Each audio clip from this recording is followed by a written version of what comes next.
Aujourd'hui, on plonge dans une histoire vraie, absolument fascinante, sur la foi, sur l'injustice et sur le combat incroyable d'une seule religieuse contre toute la puissance de son Église. C'est l'histoire de sœur Catherine Filjong, une femme qui a construit un orphelinat en partant de rien, pour finalement se retrouver face à des accusations qui menaçaient de balayer l'œuvre de toute une vie. On se transporte aux alentours de 1900. Imaginez un peu. Après 25 ans de lutte acharnée, l'œuvre de Sœur Catherine, un foyer pour orphelins et personnes âgées, est enfin reconnue par l'Église. Tout semble enfin sur les rails, en sécurité. Elle n'a pas seulement fondé un orphelinat, elle a créé une véritable communauté. Elle a même acquis une ferme immense pour la faire vivre, ce qui, bien sûr, l'a mise sous une pression financière colossale. Mais pendant un court instant, la paix était là. Mais comme souvent dans ces histoires, cette paix, elle n'allait pas durer. Fin 1905, un nouvel évêque est nommé à Metz, Dom Benzler, un homme qui ne connaît rien de la région, de son histoire ou des gens qui y vivent.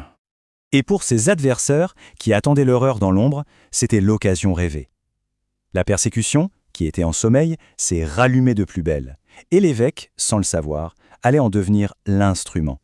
La première salve vient d'une femme, Mademoiselle Chalmar. Elle va déterrer une vieille dispute financière, une affaire qui avait pourtant été jugée et réglée par la justice presque 20 ans plus tôt. Alors, pour être bien clair, une ancienne partenaire commerciale accuse Catherine de l'avoir flouée. Sauf que, il y a un sauf que énorme, un tribunal avait déjà tranché. Et non seulement il avait donné raison à Catherine, mais il avait jugé que c'était l'accusatrice qui lui devait de l'argent. L'affaire était donc légalement terminée.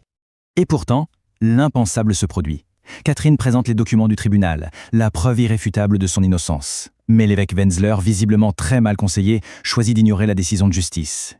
Il rend son propre verdict et ordonne à Catherine de payer. Alors, que faire? Comment prouver son innocence quand la justice elle-même est balayée d'un revers de main? Ses conseillers lui suggèrent une dernière piste. Retrouver les livres de comptes originaux de la transaction pour trouver, chiffre par chiffre, qu'elle a été honnête. C'est là qu'intervient un de ces moments qu'on croirait sortis d'un roman. Après des semaines de recherche et de prière, elle a une intuition. Elle ouvre une vieille armoire oubliée, et à l'intérieur, elle trouve les fameux livres de comptes. C'est un tournant décisif. Et ce que ces livres révèlent, c'est stupéfiant. Non seulement ils prouvent l'innocence totale de Catherine, mais ils montrent que son accusatrice avait en réalité fait un énorme profit sur la vente. Le plus tragique dans tout ça, l'évêque ne sera jamais mis au courant de cette découverte. Et si on pensait que l'affaire Chalmar était le pire, on se trompait lourdement. Alors que cette affaire traîne, une nouvelle crise, bien plus grave encore, va éclater à cause d'un simple problème administratif. Tout part d'une simple lettre. Catherine signe l'acte de propriété de l'orphelinat et, comme convenu, elle écrit à l'évêque pour le prévenir. Mais cette lettre, elle n'arrivera jamais. L'évêque, ne recevant rien, en conclut qu'elle lui a désobéi délibérément. Et les conséquences vont être cataclysmiques. Et voilà, le couperet tombe. Sans avertissement, sans même une chance de s'expliquer, Catherine et toutes ses sœurs sont condamnées pour une faute qu'elles n'ont pas commise. L'ultimatum est brutal, se plier à de nouvelles conditions impossibles ou renoncer à leur vie de religieuse. Et face à ça, que se passe-t-il? C'est un moment absolument poignant. 18 de ses sœurs, dans un acte de loyauté incroyable, choisissent de la suivre. Le 6 janvier 1904, elles retirent leur habit blanc et redeviennent de simples laïcs plutôt que d'abandonner leur fondatrice. Acculée, déshonorée, dans son propre diocèse, sa congrégation dissoute, il ne lui reste plus qu'un seul recours, le plus élevé de tous. Catherine part pour Rome, pour en appeler au pape lui-même. Et à Rome, changement complet d'atmosphère.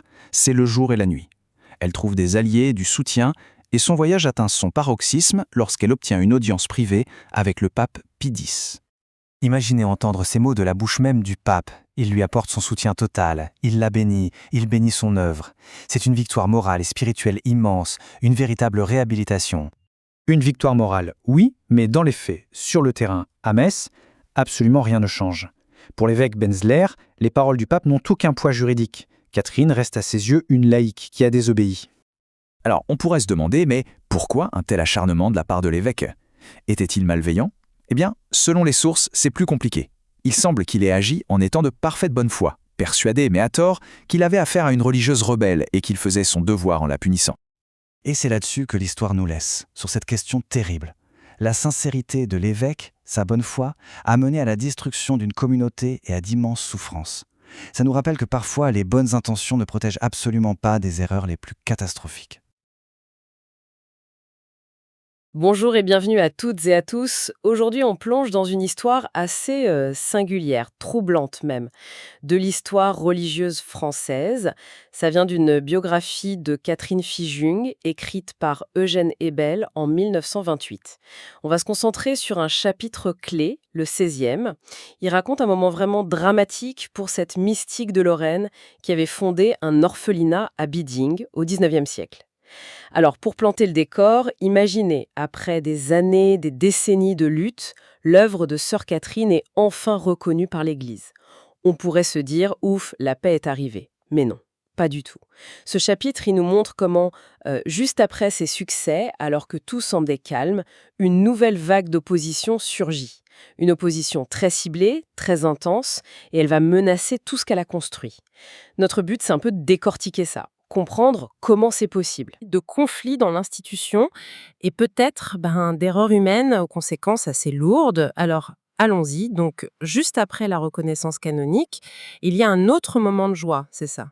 En 1899. Oui, l'acquisition de la ferme Ledierhof, un domaine immense, exactement. 169 hectares. C'était un vieux rêve pour Catherine apparemment. L'idée, c'était d'assurer une certaine autonomie financière à l'orphelinat, même si elle tenait à ce qu'il reste pauvre, dépendant de la Providence, quoi. C'est un peu paradoxal. Et comment elle finance ça, un domaine pareil? Il y a un don, mais surtout un très gros emprunt auprès de bienfaitrices parisiennes. Et c'est là le paradoxe, justement. Ce qui devait être un soulagement matériel devient, selon Ebel, une source d'inépuisables soucis. Une dette énorme qui va la torturer jusqu'à la fin de ses jours. Ah oui, quand même.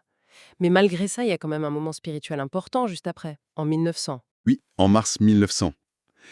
Un moment fort chéri, les vœux perpétuels pour Catherine et 5 de ses sœurs les plus anciennes. Plus une profession, des prises de voile. La communauté s'ancre spirituellement.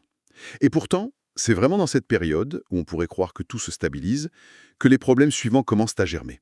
D'abord, un souci un peu structurel. L'évêque d'avant, Monseigneur Fleck, avait nommé le curé de Biding à la fois supérieur et confesseur de la communauté. Ah, les deux en même temps, c'est pas très courant, ça. Non, c'est même contraire aux règles de l'Église, normalement. Ça donne un pouvoir énorme à une seule personne. Et en l'occurrence, ce curé est décrit comme impropre, et il développe une vraie aversion pour sœur Catherine. Toutes les sœurs en souffrent, d'après Ebel. Lui, il y voit une épreuve voulue par Dieu, pour sa vocation d'expiatrice. Bon, c'est son interprétation de biographe croyant. D'accord. Et ensuite, il y a un changement d'évêque. Oui, fin 1901, Dom Benzler arrive à Metz. Et là, ceux qui n'aimaient pas Catherine, qui était restée discret pendant la vacance du siège, il repasse à l'attaque. Ebel précise bien, cette nouvelle persécution, elle est différente d'avant. C'est plus localisé, un groupe restreint. Il ne nommera que l'évêque, Monseigneur Benzler. Et il insiste sur ce point qui est vraiment clé pour comprendre son récit. Pour lui, Benzler est responsable, oui, mais de bonne foi. Comme s'il était aveuglé. C'est un élément très important. Et cette attaque, elle ne tarde pas. Non, c'est quasi immédiat. Une certaine mademoiselle Chalmar, une vieille adversaire, écrit au nouvel évêque. Mademoiselle Chalmar, elle l'accuse de quoi, au juste? D'un tort financier. Une histoire de cession de magasin qui remonte à 18 ans plus tôt. 18 ans. Et le nouvel évêque qui ne connaît rien de l'affaire? Mais attendez, il mandate qui pour enquêter? Le curé de Biding. Celui-là même qui déteste Catherine. Forcément, il prend parti pour mademoiselle Chalmar. Il menace Catherine. Elle nie tout par écrit à l'évêque. Mais attendez, cette affaire de magasin elle n'était pas déjà réglée? Mais si, et c'est ça qui est stupéfiant. L'affaire avait été jugée par le tribunal de Sarreguemines le 13 avril 1886. Et le jugement était clair. C'était mademoiselle Chalmar qui devait de l'argent à Catherine Fijung. Plus de 7500 marks. Elle avait perdu. Elle n'avait même pas fait appel. Juridiquement, c'était plié. La chose jugée, comme on dit. Donc Catherine, elle a les preuves. Oui, elle récupère les documents du procès chez son avocat et elle va les montrer elle-même à Monseigneur Benzler. Et là, l'évêque réagit comment? Plutôt bien. Au début, il a l'air raisonnable, il dit qu'il ne peut pas aller contre un jugement. Il confie le dossier à un ecclésiastique pour examen. Catherine repart assez rassurée, en fait. Soulagée, on imagine. Mais alors, que se passe-t-il? Et c'est là que ça bascule, d'une façon qu'Ebel trouve inexplicable, sauf à imaginer une intervention malignée, du semeur de ténèbres, écrit-il. Parce que messieurs Benzeller, cet évêque décrit comme juste et bon, il va complètement ignorer la décision de justice. Complètement. Mais sur quelle base? Sur la base du rapport de son expert, un certain M. Le 24 février 1902, il écrit au curé de Biding que Catherine doit, tenez-vous bien, au moins 31 600 marks à mademoiselle Chalmar. Quoi? Mais d'où sort ce chiffre énorme? Aucune idée. Le rapport n'est pas détaillé apparemment. L'évêque conseille juste à Catherine d'accepter vite une transaction, de payer entre 20 et 24 000 marks. C'est une volte-face totale, incompréhensible sans plus d'explications. C'est ahurissant.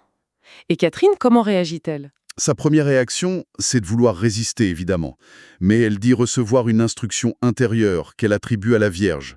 Obéit, l'évêque répondra de ses actes. Alors elle obéit. Elle écrit une lettre de soumission le 27 février, tout en maintenant son innocence et en disant qu'elle n'a pas d'argent, bien sûr. Et l'évêque, face à cette soumission? Il a l'air un peu décontenancé. Il recule un peu. Dans une lettre du 1er mars, il parle de malentendu. Il dit qu'il ne veut pas imposer une obligation si elle la nie. Il suggère un arrangement amiable ou un tribunal ecclésiastique. Pour un litige commercial déjà jugé par le tribunal civil. Emmett Appel souligne à quel point ça montre son inexpérience. Il ne sait plus trop quoi faire, on dirait. C'est ça. Il consulte son propre confesseur, qui connaît Catherine. Et après une nouvelle audience, il nomme un deuxième expert, un franciscain, ancien juriste. Ah, un juriste cette fois. Ça devrait régler l'affaire, non? Au début, oui. Ce franciscain conclut logiquement, l'affaire est jugée. L'Église n'a pas à s'en mêler. Point final. Ouf! Mais non, pas du tout. Plusieurs mois passent. Et là, retournement de situation. Influencé par des renseignements insidieux, dit Ebel, cet expert change complètement d'avis. Il invente une nouvelle distinction. La réclamation actuelle de Chalmar porterait sur l'inventaire du magasin de 1883. Et ça, ce serait différent du jugement de 1886. C'est un peu tiré par les cheveux, hein. Oui, ça paraît très subtil comme distinction. Et l'évêque suit? Oui, il adopte cet avis. Le 29 juin, il fait savoir à Catherine qu'elle doit restituer un supposé profit excessif sur cet inventaire. Même si elle n'est pas en faute personnellement, dit-il. Il insiste pour un accord amiable. Donc tout repose sur cet inventaire de 1883 maintenant. Exactement. Et là, Catherine se démène pour retrouver ses vieux livres de comptes, pour prouver sa bonne foi. Elle prie et, miracle, selon Ebel, elle les retrouve dans une armoire oubliée. Que disent ces fameux livres? Ils sont accablants. Mais pour mademoiselle Chalmar, il montre noir sur blanc que des marchandises qui valaient plus de 120 000 francs à l'époque ont été cédées pour moins de 76 000 francs. Donc loin d'avoir fait un profit... Elle avait subi une perte énorme, environ 45 000 francs de l'époque. C'est mademoiselle Chalmar qui avait fait une bonne affaire. Elle a donc des preuves irréfutables cette fois. Oui, registre, facture, tout. Elle présente tout ça au second expert, le franciscain, en septembre. Et il est bien obligé de reconnaître qu'elle ne doit rien. Il ne peut pas faire autrement. Bon, cette fois, c'est la bonne. L'affaire est close. Eh bien non. Et c'est ça le plus fou peut-être. Cette conclusion, cette preuve définitive apportée par Catherine et validée par son propre expert, elle n'arrive jamais jusqu'à l'évêque Benzler. Comment ça, elle n'arrive pas? Pourquoi? Ebel parle d'un esprit de persécution ambiant, comme si quelqu'un ou quelque chose bloquait la vérité. L'évêque reste persuadé que Catherine est coupable, ou au moins qu'elle doit payer. Elle, pour obéir, elle accepte quand même de négocier. Mais mademoiselle Chalmar refuse la rencontre. Et qui l'évêque blâme-t-il pour cet échec? Catherine, imagine. Catherine, bien sûr. Son irritation grandit. Il refuse même de s'arrêter à l'orphelinat lors d'une tournée en mi-1903. Le fossé se creuse dangereusement. C'est terrible.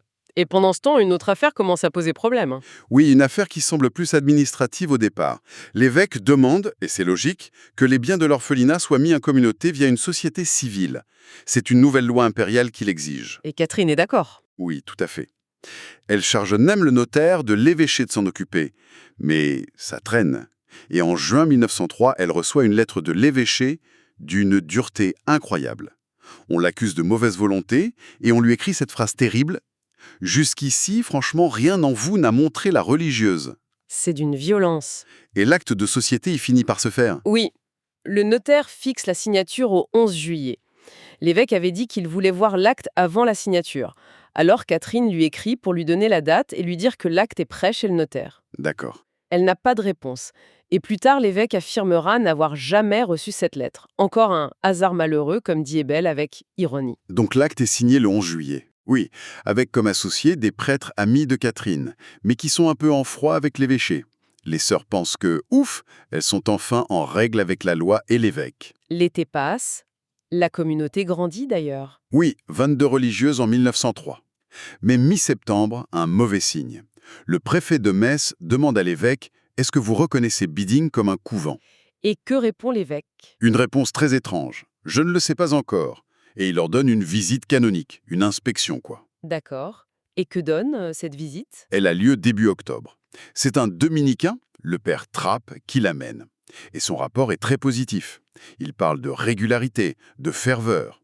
Et, très important, il examine aussi les papiers de l'affaire Chalmar. Il confirme l'innocence de Catherine. Et Bell cite même ses calculs sur l'inventaire. Donc un rapport favorable. D'ailleurs, le 18 octobre, ce père Trapp écrit à Catherine une lettre très bienveillante, pleine de conseils pour l'avenir. On ne sent aucun problème avec l'évêque dans cette lettre. Mais il y a un post-scriptum, un tout petit post-scriptum qui va tout faire basculer. Il écrit « Monsieur le notaire n'a pas encore envoyé l'acte à Monseigneur. Celui-ci l'attend au plus tôt. » Ah, donc même à la mi-octobre, l'évêque ne sait toujours pas que l'acte a été signé en juillet. Exactement. C'est la preuve flagrante. Il attend toujours de voir l'acte avant signature, alors qu'il est signé depuis 3 mois. Et là, tout s'accélère, j'imagine. Le 5 novembre, coup de théâtre, un délégué de l'évêque débarque à Biding. Il réunit Catherine et les 2 seules autres sœurs professes présentes à ce moment-là. Et il leur lit une lettre de Monseigneur Benzler, datée du 3 novembre. Et cette lettre dit quoi? C'est une condamnation. Terrible. L'évêque accuse sœur Rose, donc Catherine, d'avoir fondé la société immobilière à mon insu. Il qualifie ça d'acte d'insubordination, de grave manquement à l'obéissance. Alors qu'elle lui avait écrit. Précisément, il déclare que la condition essentielle, régler la propriété en accord avec lui, n'est pas remplie. Conséquence, l'orphelinat n'est plus reconnu comme couvent.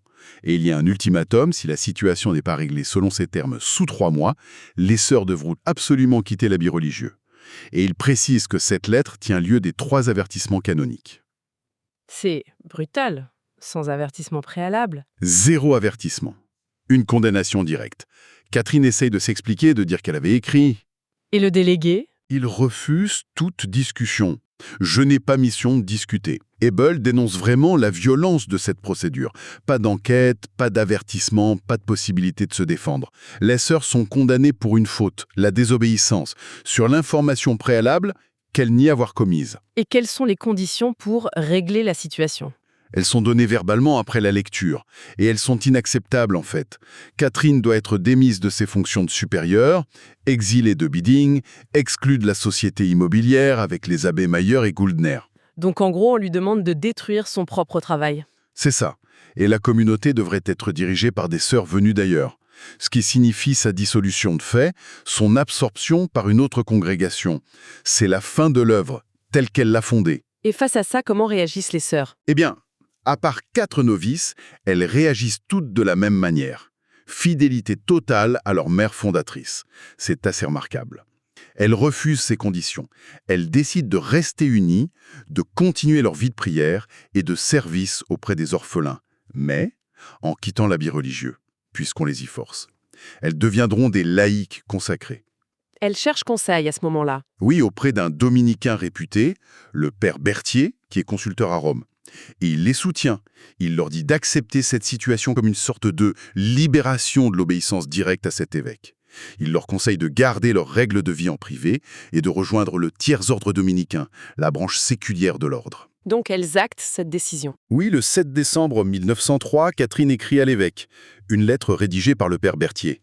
Elle redit son innocence sur l'accusation de désobéissance, mais elle accepte la sentence et le retour à l'état laïque. Ensuite, c'est la tâche difficile et humiliante de trouver des robes noires et des capelines pour toute la communauté. Catherine est malade de chagrin, nous dit Ebel. Et le 6 janvier 1904, le jour de l'épiphanie, elle quitte officiellement l'habit religieux. Mais elles ne se laissent pas faire complètement. Elles font un recours. Oui, en parallèle, un recours est adressé directement au pape, Pie IX, notamment parce qu'il y a des menaces sur la chapelle de l'orphelinat. Risque d'interdit, retrait du Saint-Sacrement. Et Catherine décide d'aller elle-même à Rome. Elle y va fin février ou début mars 1904. Et à Rome, que se passe-t-il? Est-ce qu'elle trouve du soutien? Oui, elle trouve des appuis importants. D'abord, Monseigneur Granello, du Saint-Office, l'organisme du Vatican chargé de la doctrine et de la discipline, qui la connaissait déjà et l'appréciait. Ensuite, le maître général des Dominicains, le supérieur mondial de l'ordre, qui approuve sa conduite et sa résistance face aux exigences de l'évêque. Et surtout, elle obtient plusieurs audiences avec le pape Pie X, lui-même. Ah oui, carrément avec le pape Pie X. Oui. Et l'audience privée du 2 avril 1904 est particulièrement forte, telle que la raconte Ebel. Le pape se montre extrêmement paternel, protecteur. Quand Catherine lui parle de l'habit qu'on leur a fait quitter, Pie X lui aurait répondu « Ce n'est rien, ce n'est pas l'habit qui fait le moine ». Il ajoute « Vous êtes béni par le Saint-Père, personne n'a rien à dire, le pape, c'est tout, restez comme vous êtes ». C'est une reconnaissance incroyable. Immense. Il la bénit, elle, ses sœurs, les enfants, les bienfaiteurs. Il l'encourage à persévérer. C'est un réconfort moral énorme pour cette communauté qui a été publiquement humiliée. On imagine. Et cette bénédiction papale, est-ce qu'elle change les choses concrètement à Metz? Est-ce que l'évêque recule? Eh bien non.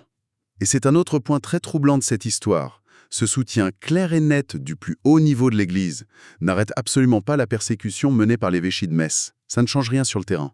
C'est difficile à croire. La persécution continue? Oui. D'ailleurs, nouvel épisode en 1905. Catherine envoie une circulaire pour collecter des fonds. Et sur cette circulaire, elle est mentionnée sous son nom religieux, Sœur Marie-Rose de Jésus. Et il y a des recommandations, y compris une allusion à l'approbation papale. Et l'évêché réagit? Immédiatement et très vivement, un envoyé de l'évêque vient exiger qu'elle signe un engagement écrit de ne plus jamais utiliser ce nom de Sœur Marie-Rose et ne plus mentionner aucune recommandation ecclésiastique, sous peine de nouvelles mesures. Et elle, après avoir vu le pape, elle refuse, j'imagine? Sa première réaction, c'est un refus indigné. Elle menace d'en appeler encore à Rome. Elle résiste pendant 3 jours. Mais ensuite, elle prie. Et là encore, selon le texte d'Ebel, elle reçoit une instruction intérieure, cette fois attribuée à Jésus lui-même. Il faut céder, parce que l'œuvre de Dieu n'aurait pas besoin de l'approbation des hommes, et que Dieu la soutiendra lui-même.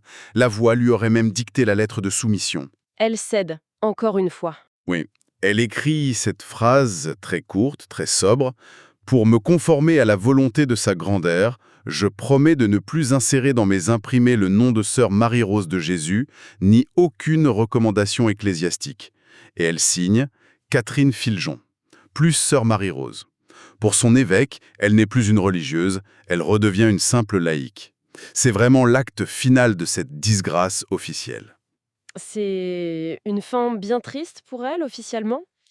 Mais Ebel, il essaie de nuancer le rôle de l'évêque Benzler à la fin, c'est ça? Mais il tient vraiment à ce point. Il maintient son analyse. Pour lui, malgré tout ce qu'il a fait, qui était objectivement injuste et basé sur des erreurs factuelles, Monseigneur Benzler aurait agi de bonne foi. Il était sincèrement convaincu d'avoir affaire à une coupable, ou du moins à une désobéissante.